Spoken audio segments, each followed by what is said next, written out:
c'est une œuvre d'art. Une merveille de technologie. Une machine conçue pour surpasser une légende. On ne produit qu'un modèle de voiture et une fois tous les 10 ans. Un constructeur français mythique est de retour avec un bolide de 1500 chevaux vendu 2 400 000 €. Son nom, la Chiron. Nous avons dit que nous ferions une voiture capable de dépasser les 400 km/h. Et nous allons le faire. Après 10 ans de recherche et de design, une nouvelle frontière va bientôt être franchie. Ça, c'est le modèle de pré-production. Mais avant de laisser cette voiture prendre la route, il va falloir s'assurer qu'elle peut bel et bien franchir la barre des 400 km/h. Regardez, elle arrive. Chaque journée compte. Il n'y a aucune marge d'erreur. Cela fait 10 ans que Bugatti attend la venue d'une nouvelle machine.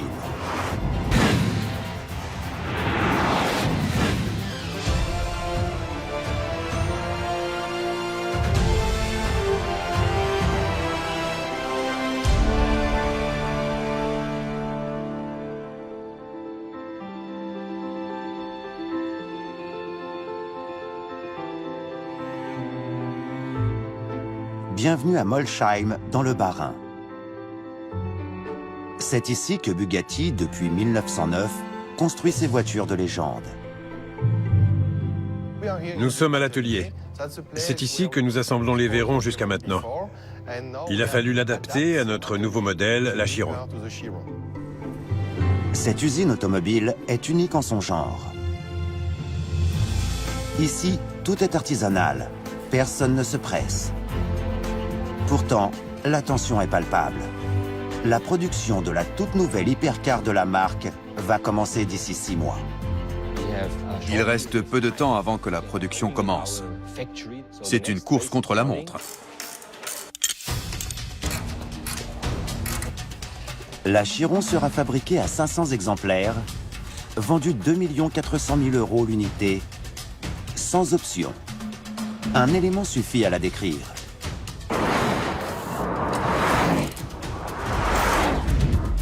Son moteur de 1500 chevaux. Son objectif, battre en vitesse de pointe celle dont elle est l'héritière. Nous détenons le record du monde de vitesse maximale pour une voiture de production, soit 431 km/h. Et la nouvelle sera encore plus rapide.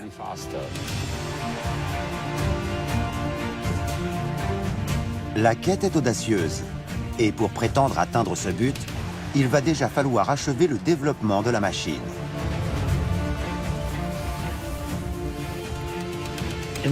Nous sommes arrivés au moment où nous allons passer du prototype à la voiture de production. Et ça ne se fait pas sans stress. Nous allons devoir réaliser les derniers tests. Ces tests sont d'une importance cruciale. Cette voiture est en tout point extraordinaire. Jamais dans l'histoire de l'automobile, un constructeur n'aura cherché à braver autant de lois de la physique pour atteindre son objectif. Il existe un certain nombre de limites physiques liées à des facteurs techniques. Elles sont faites pour être repoussées. Bugatti présente la Veyron en 2005. Elle fait immédiatement tomber un nombre impressionnant de records du monde. Les premiers propriétaires de Veyron pouvaient légitimement se dire que leur voiture était imbattable.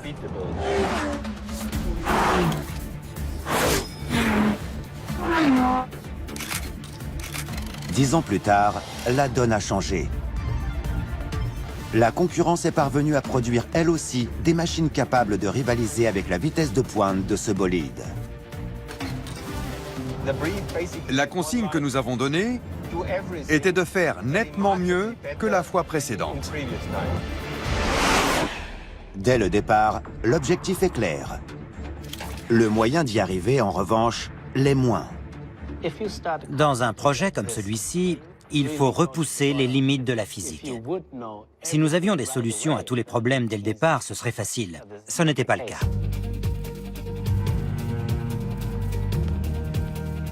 Pour faire mieux que l'Aveyron, il faut aller au cœur du problème. Aller plus vite impose de concevoir un nouveau moteur. Beaucoup de rumeurs ont circulé, disant que le moteur serait électrique, ou peut-être hybride, ou que ce serait encore une fois un moteur thermique. Les ingénieurs décident que la meilleure solution était de se baser sur le fameux W16 de l'Aveyron. Notre souci principal était de trouver comment augmenter sa puissance. Cette course à la puissance est ce qui alimente l'industrie automobile depuis ses débuts.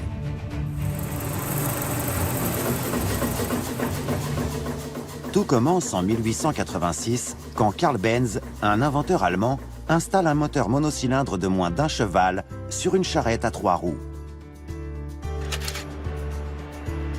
20 ans plus tard, en 1908, Henry Ford convertit le monde à l'automobile grâce à sa Ford T.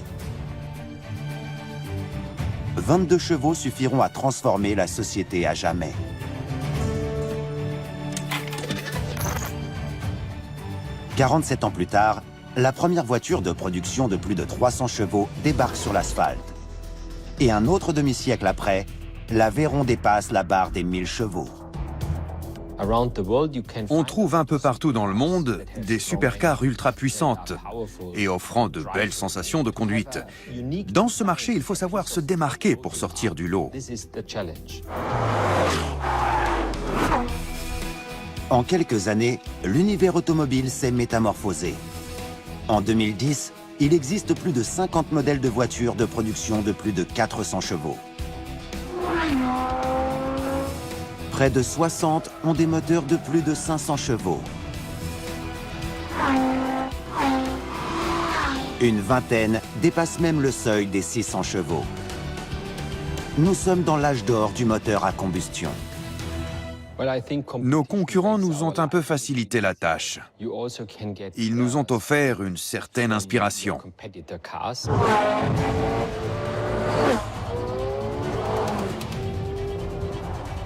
Si à sa sortie l'Aveyron faisait figure d'exception, il existe aujourd'hui au moins 5 hypercars dépassant les 800 chevaux et pouvant atteindre les 340 km/h.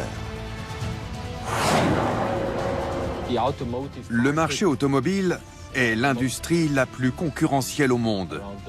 Des milliers d'ingénieurs au CV incroyable planchent sans arrêt pour dénicher de nouvelles innovations technologiques.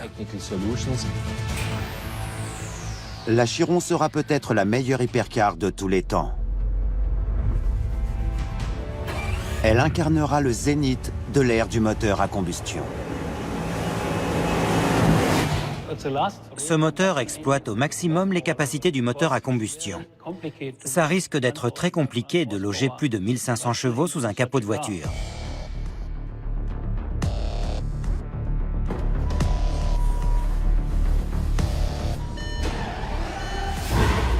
L'homme chargé de repousser les limites du 16 cylindres est Wolfgang Durheimer, le président de Bugatti. J'ai commencé par la moto, quand j'avais 11 ou 12 ans. J'ai vu ces pilotes de motocross foncer sur les bosses, et je me suis dit que c'était ce que je ferais quand je serais plus grand. Très vite, il réalise qu'il est plus doué pour concevoir des machines que pour les piloter. Même en m'entraînant jour et nuit, je ne serai jamais champion du monde. Alors je me suis intéressé à l'aspect technique.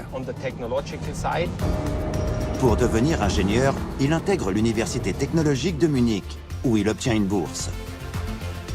Mais c'est un article dans un magazine sur la moto qui va être déterminant pour sa carrière. L'article parlait d'un problème sur des motos de course. Je me suis dit que c'était un sujet intéressant. C'est le début d'une remarquable odyssée. Le patron de Porsche m'a appelé. Vous voulez bien vous occuper de la production de la 911 ? 1 an et demi après avoir accepté ce poste, il est promu à la tête du service recherche et développement de Porsche. Au début, j'avais du mal à y croire. Je me suis dit que c'était le summum de ma carrière en tant qu'ingénieur. Je pensais que je ne pourrais probablement jamais pousser la 911 au-delà de ses limites. Un coup de téléphone plus tard, il réalise qu'il se trompe et se voit offrir un poste de rêve chez Bugatti. Disons qu'il y a eu une série de facteurs chance. Quand on connaît Bugatti et l'Aveyron, on sait que cette fois, il y a bel et bien une possibilité d'aller plus loin. Wolfgang Durheimer fait ses armes en portant la puissance du W16 de l'Aveyron à 1200 chevaux. Mais pour franchir la marche supérieure, les ingénieurs estiment qu'il faut encore augmenter cette puissance de 25%. Ce qui représente la bagatelle de 300 chevaux.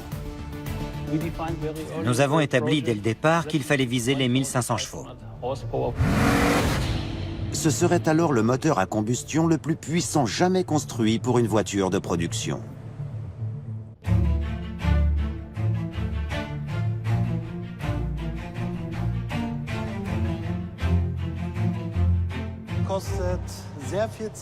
Créer un tel moteur demande beaucoup de temps. Ça ne se calcule pas en heures, en journées ou en mois de travail, mais plutôt en années. Notre équipe a travaillé sur ce projet pendant 3 ans sans discontinuer. Il a fallu longtemps pour concevoir ce moteur, mais seulement 6 jours pour l'assembler.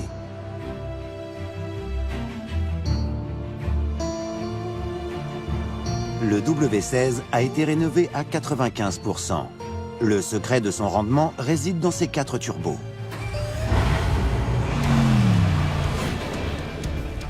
Deux d'entre eux sont activés dès les bas régimes. Quand le moteur atteint les 3800 tours minute, les 2 autres entrent en action.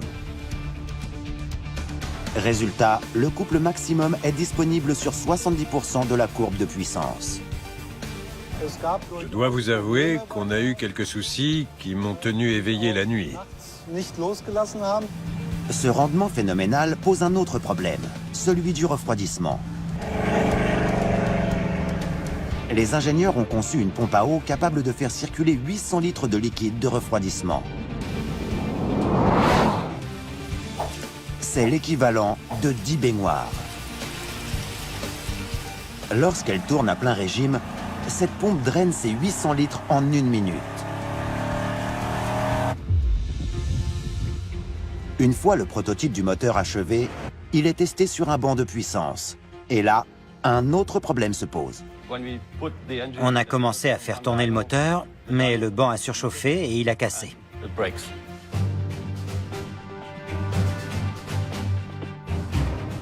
Pour avoir une chance de faire tourner ce moteur à pleine puissance pendant 25 heures, il est nécessaire de fabriquer un banc sur mesure.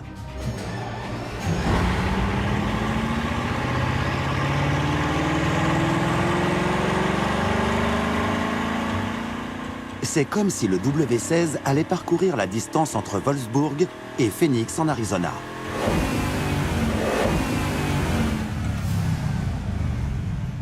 Pour une voiture de ce type, la gestion de la chaleur est cruciale. Un moteur à combustion de 1500 chevaux délivre plus de 1100 kW en termes d'énergie thermique.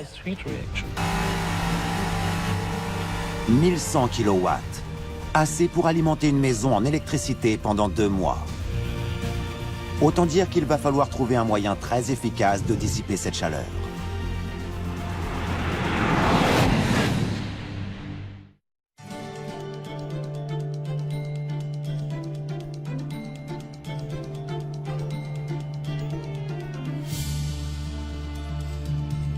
Comment parvenir à faire circuler suffisamment d'air dans le moteur de la Chiron tout en lui conservant une ligne gracieuse?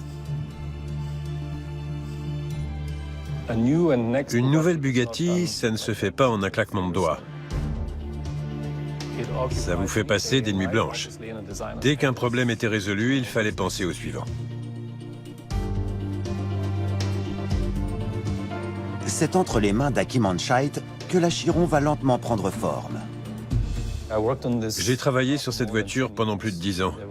J'ai dessiné des centaines de croquis, réalisé des dizaines de maquettes de différentes versions. Ça a occupé une grande partie de ma vie. J'ai misé ma carrière sur cette voiture. Ce n'est pas à l'école que Achim a appris à dessiner, mais plutôt dans les stands. Les pilotes prennent le départ pour cette course mythique d'endurance. Je pense qu'il existe deux approches du design automobile. Soit vous avez des parents architectes ou designers, soit on vous a donné le virus de la mécanique. Mon père était pilote de moto de course dans les années 60. J'ai grandi dans les stands des Grands Prix. La plupart du temps, le design sert essentiellement à faire vendre. Chez Bugatti, l'objectif est assez différent. Quand on s'est donné pour mission de franchir la barre des 400 km/h, il faut penser autrement. Ça commence par beaucoup de réflexions qui vont donner naissance à une série de croquis. Une fois le projet couché sur le papier, il est temps de le visualiser en 3D. On commence par cette ligne-là. Mais il faut pouvoir toucher et observer la machine. Un sculpteur réalise alors une version en argile grandeur nature. Chaque détail est travaillé avec soin jusqu'à atteindre la perfection. Les lignes de la voiture doivent être belles, mais c'est surtout le flux de l'air tout autour qui est critique. Pour atteindre la vitesse de 400 km/h, il faut prendre en compte le moindre détail aérodynamique de la voiture. Maîtriser les flux à cette vitesse n'est pas simple. L'air s'écoulant autour d'un objet génère des turbulences. Ces turbulences sont l'ennemi des performances. Or, le moteur W16 a besoin d'être ventilé par d'énormes quantités d'air. Pour remédier au problème, rendez-vous chez un certain Dallara, en Italie. Ce constructeur de voitures de course s'est distingué à plusieurs reprises en Indy 500 notamment. Bienvenue dans la soufflerie de Dallara. Nous allons tester un modèle au 2/5 pour comprendre le comportement aérodynamique de la voiture. Cette entreprise a été créée en 1972. Elle a acquis la solide réputation d'être capable de maîtriser le vent. Le ventilateur de cette soufflerie a une puissance de 1000 chevaux. Il propulse l'air vers le modèle réduit. Ici, on peut générer un vent allant jusqu'à 200 km/h. C'est bien loin de la vitesse de pointe espérée de la Chiron, mais cela suffit pour observer les flux autour de la voiture. Nous avons placé une balance à l'intérieur du modèle. Il mesure la masse, ainsi que 250 capteurs de pression permettant de compiler les données. Malgré la petite taille de la maquette, il est possible d'observer le flux d'air autour et à l'intérieur de la voiture. Ce n'est pas simple de conserver de l'appui quand on dépasse les 400 km/h. À titre de comparaison, un Airbus décolle à 280 km/h.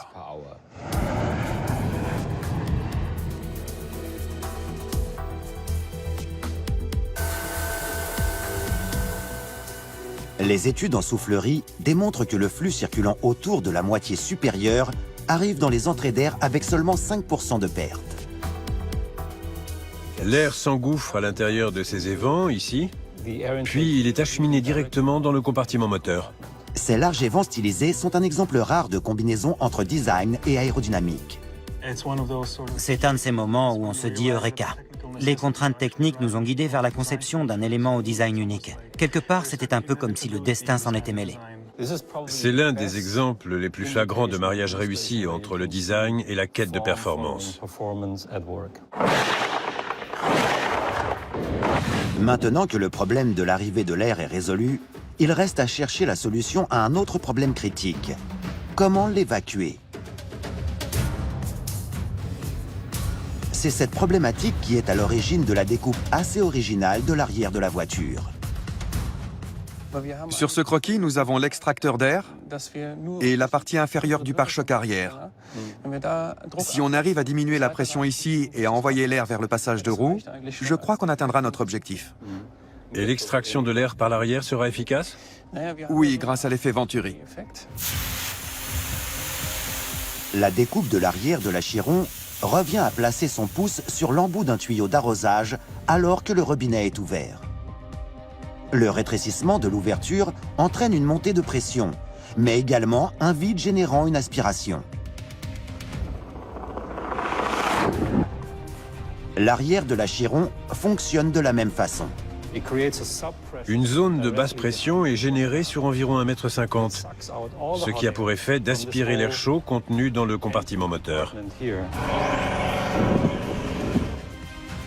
Maîtriser la circulation de l'air autour d'un moteur de 1500 chevaux, c'est la base quand on veut créer la voiture la plus rapide au monde. Mais le moteur n'est pas le seul élément qu'il faut refroidir.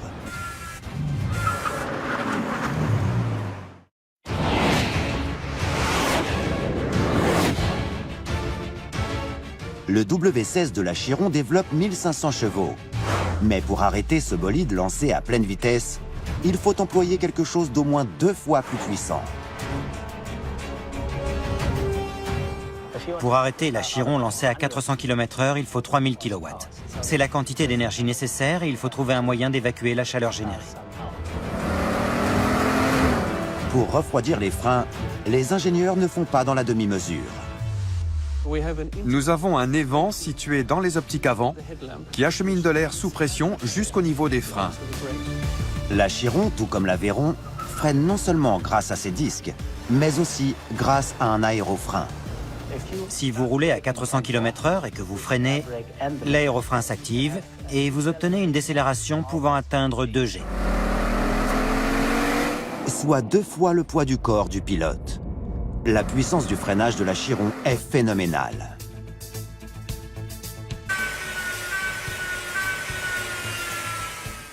Les freins ont une puissance 3 fois supérieure à celle du moteur. Ces freins sont testés sur un banc d'essai.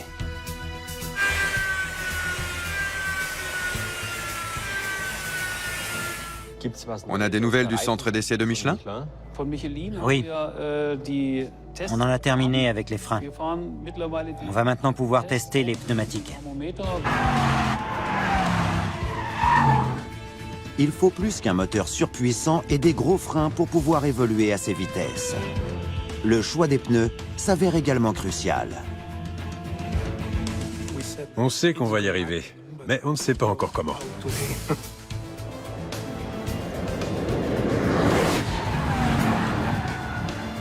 C'est au centre de recherche de Michelin à Clermont-Ferrand que cette mission a été confiée.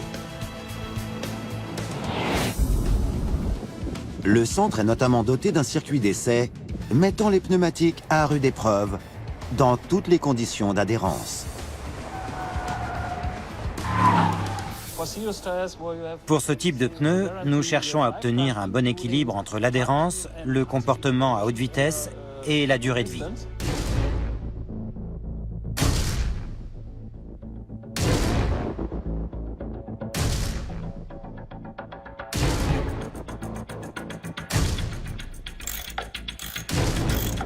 Nous ne sommes qu'à quelques mois de la sortie de l'Achiron. Ces pneus doivent encore subir l'épreuve ultime au centre d'essai de Michelin Aviation à Charlotte, en Caroline du Nord. Nous sommes dans un endroit quasi secret. Ici, on peut tester des pneus dans des conditions extrêmes à plus de 400 km/h. On cherche à battre notre propre record. Mais à ces vitesses-là, les pneus sont soumis à une véritable torture.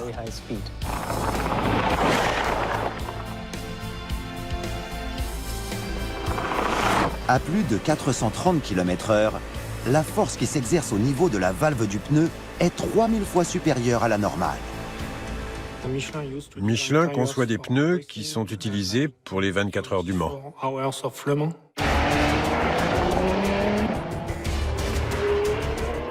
Lors de cette course, les voitures atteignent les 340 km/h. L'Achiron doit être capable d'aller 25% plus vite. C'est pour ça qu'on doit venir ici.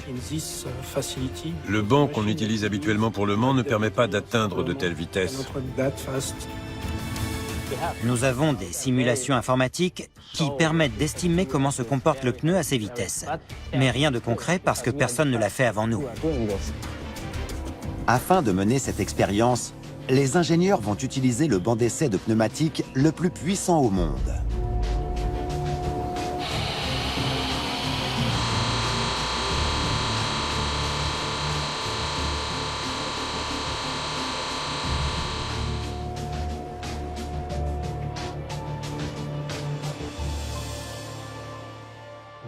La phase de production approche. Et enfin, je constate que ce pneu peut évoluer à cette vitesse. Et ça, c'est une très bonne nouvelle.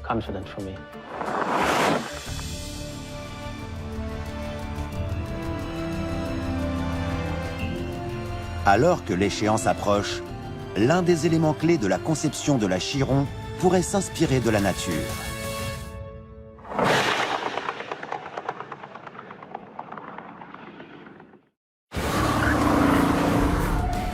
Après 10 années de recherche, Bugatti a enfin choisi le cap à suivre pour sa nouvelle hypercar.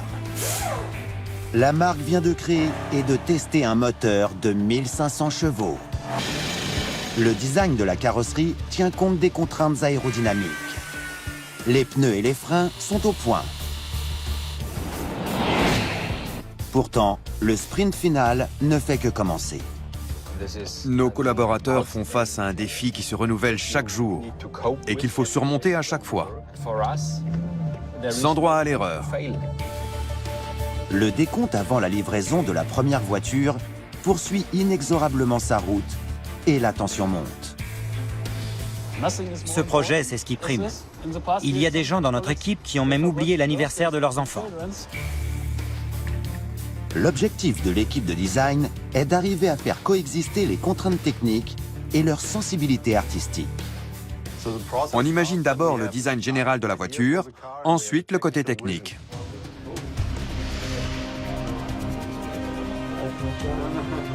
C'est encore une fois chez Dallara que ces deux univers se rencontrent, dans les ordinateurs d'une équipe d'ingénieurs travaillant sur la conception de la monocoque.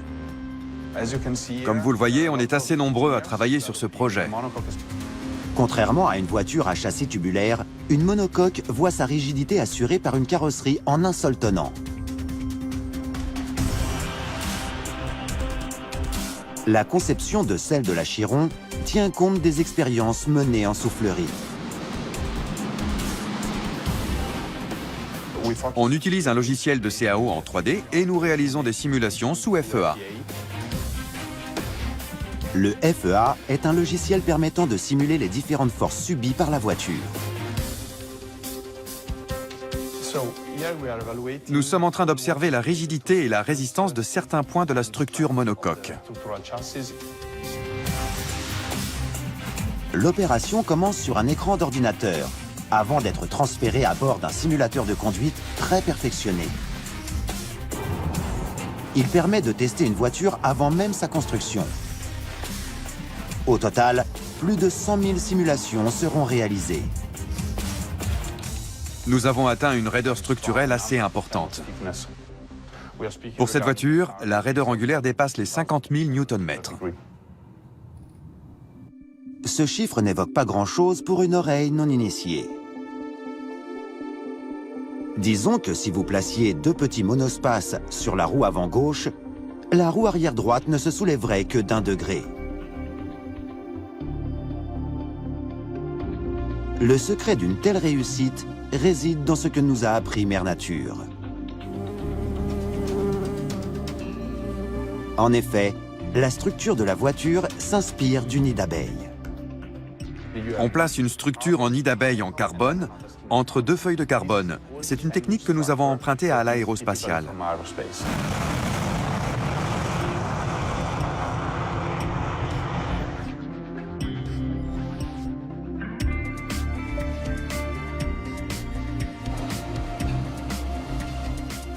50 techniciens hautement spécialisés mettent au point cette structure dans une chambre stérile. Il faudra en tout 150 feuilles de carbone et 1500 heures de main-d'œuvre pour assembler une seule monocoque. En premier lieu, il faut placer les feuilles dans un moule. Ensuite, la pièce est mise dans une autoclave où elle va cuire à 135 degrés pendant une quinzaine d'heures.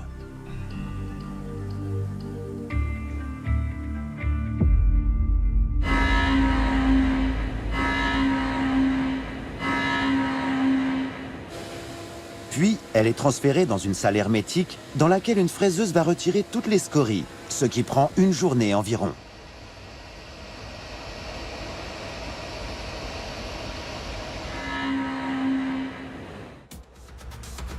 Enfin, la monocoque est entièrement numérisée à l'aide d'un scanner laser 3D afin de vérifier que toutes les cotes sont parfaitement exactes.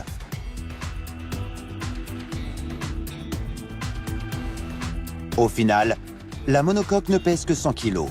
Elle est composée de suffisamment de fibres de carbone pour faire 4 fois et demi l'aller-retour entre la Terre et la Lune.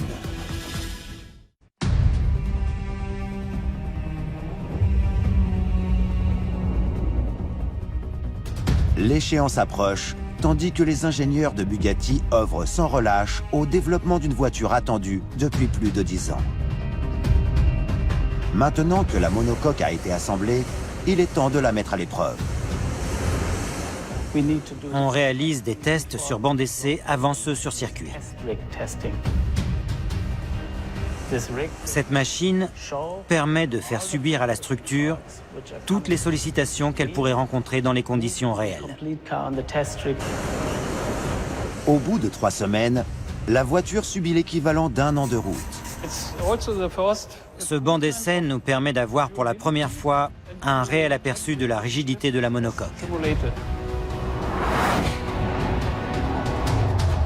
Peu de gens connaissent aussi bien la Chiron que Willy Nettuschil, son ingénieur en chef. Je n'en reviens pas, sincèrement. Pour un ingénieur, c'est un boulot de rêve. On n'ose jamais croire qu'on puisse avoir un tel poste un jour.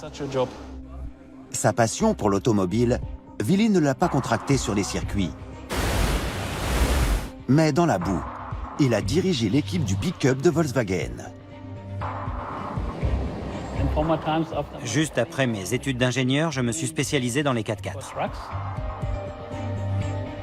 C'est lui qui supervise la première sortie en public du prototype de la Chiron dans les Alpes. La mission peut paraître agréable, mais c'est surtout un moment clé dans l'évaluation de la progression du projet. Je fais des essais de la voiture assez régulièrement pour sentir les réactions qu'elle peut avoir et déterminer sur quel point nous devons encore travailler.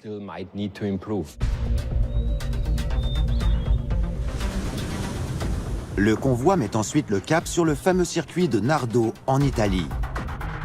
Construit en 1975, il présente une piste circulaire inclinée de 12 km 500 si imposante qu'elle est visible de l'espace.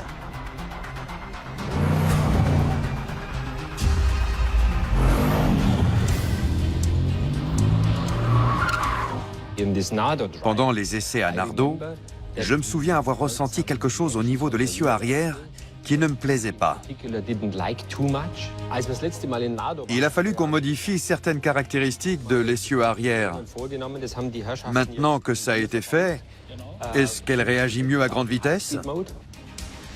On réalise des tests tous les 15 jours et à chaque fois je retiens ma respiration pour qu'on ne soit pas obligé de retourner à la planche à dessin. Si ça devait se faire, ce serait une catastrophe.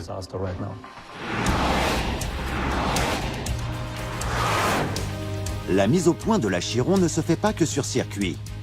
Si certains prototypes ont la vie dure, d'autres connaissent un destin plus paisible.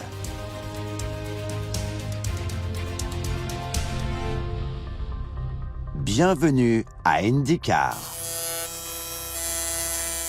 Un atelier regroupant un petit nombre d'artisans passionnés.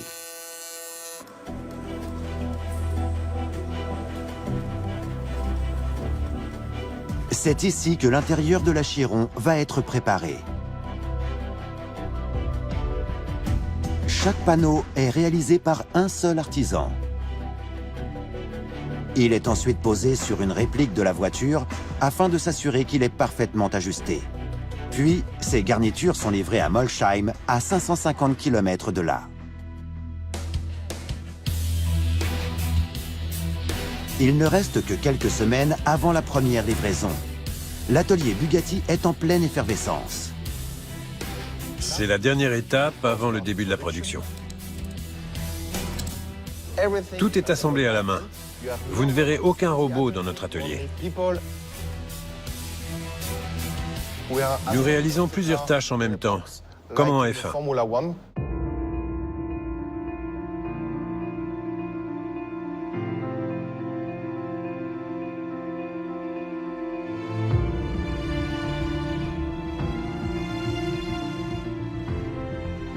3 paires de bras sont nécessaires pour glisser le moteur en place.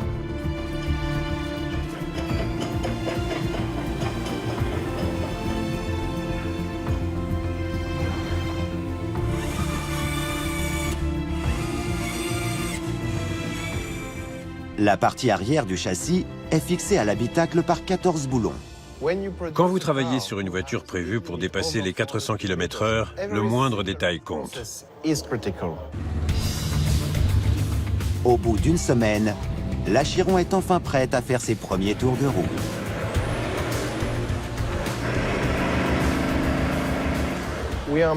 Ici, nous réalisons des tests dynamiques pour les freins, par exemple. Puis, les flancs sont posés. Il s'agit du plus grand panneau de carrosserie en carbone du monde automobile. Viennent ensuite les portières, les passages de roues et le capot moteur. L'attention portée au détail est absolue. Une fois la carrosserie achevée, il reste à poser les éléments intérieurs. Quand vous produisez une machine à 2 400 000 €, l'authenticité est de mise.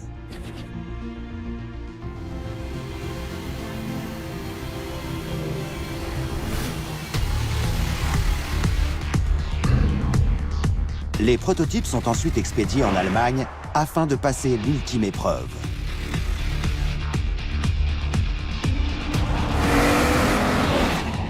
Elle se déroule au seul endroit sur Terre où il est possible de pousser la Bugatti au maximum de ses performances.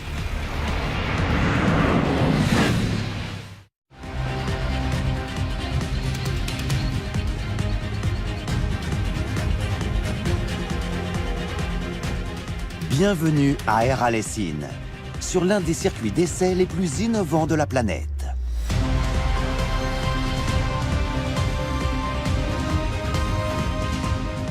C'est ici que le verdict va tomber. Soit le feu vert est donné, soit le projet reprend à partir de la planche à dessin. Air Alessine, c'est un peu notre bureau. Ce circuit est la terre promise des hypercars. On y trouve la seule ligne droite au monde où ces bolides peuvent tutoyer les 450 km/h en toute sécurité. Ce qui nous intéresse particulièrement ici, c'est la section vitesse de pointe. La mise au point d'une hypercar est un véritable marathon. Avant de battre le record du monde, il faut progresser par étapes, en ménageant la machine. Aujourd'hui, l'objectif est de franchir la barre des 400 km/h pour la première fois. Nous allons réaliser le test ultime. Celui qui va nous révéler si nous avons gagné notre pari ou non.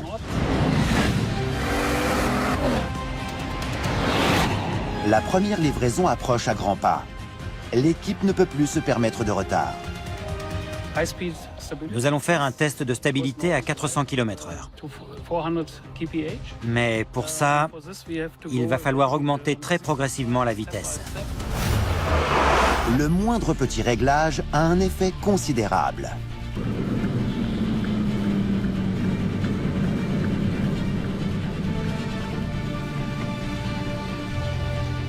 Après quelques tours, le pilote revient au stand. Il n'arrive pas à dépasser les 400 km/h parce que l'aileron ne se déploie pas correctement. Si le problème n'est pas résolu, il faudra retourner à l'atelier. J'ai dit aux ingénieurs que la voiture se comportait bizarrement dans le virage. Avant que le pilote ne reparte, les ingénieurs contrôlent le logiciel de déploiement de l'aileron. Essaye encore? Tu veux? Oui. Je redémarre le moteur? Oui. Voilà, on va bien voir. On a regardé d'où pouvait venir le problème. Normalement, ça devrait fonctionner. Mais en tant qu'ingénieur, je veux qu'il n'y ait aucun défaut sur la voiture. Après quelques tours, le pilote est prêt à faire un nouvel essai. L'Achiron boucle les tours très rapidement. Quand on est à bord, on a l'impression de voler.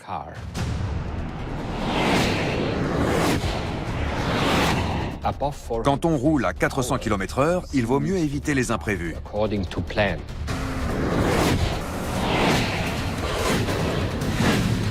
Il aura fallu plus de 200 trains de pneus, 5500 tours sur circuit et plus de 100 000 km sur banc d'essai pour arriver à ce stade.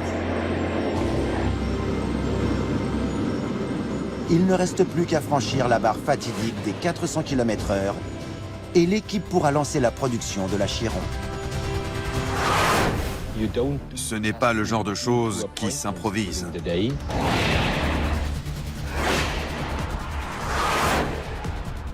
À sa vitesse maximale, la Chiron parcourt 120 mètres par seconde.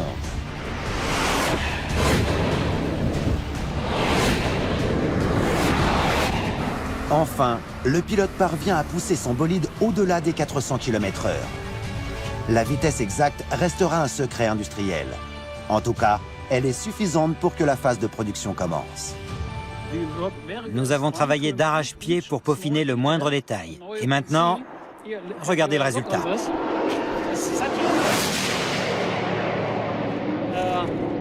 Les retours de notre pilote sont très positifs.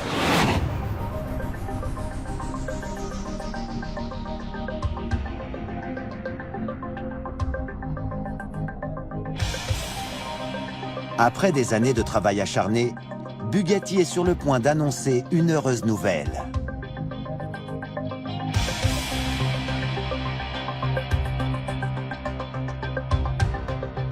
La naissance d'un nouveau modèle, attendu depuis plus de 10 ans. Ça a été un défi colossal. Beaucoup de stress, beaucoup de problèmes à résoudre. J'ai l'impression qu'on a enlevé un poids de mes épaules. Cette fois, je suis au sommet. J'ai réussi. Je plaisante souvent avec mes confrères qui produisent 10 voitures par an en leur disant que nous, on fait l'inverse. Mais je suis content d'être là où je suis aujourd'hui.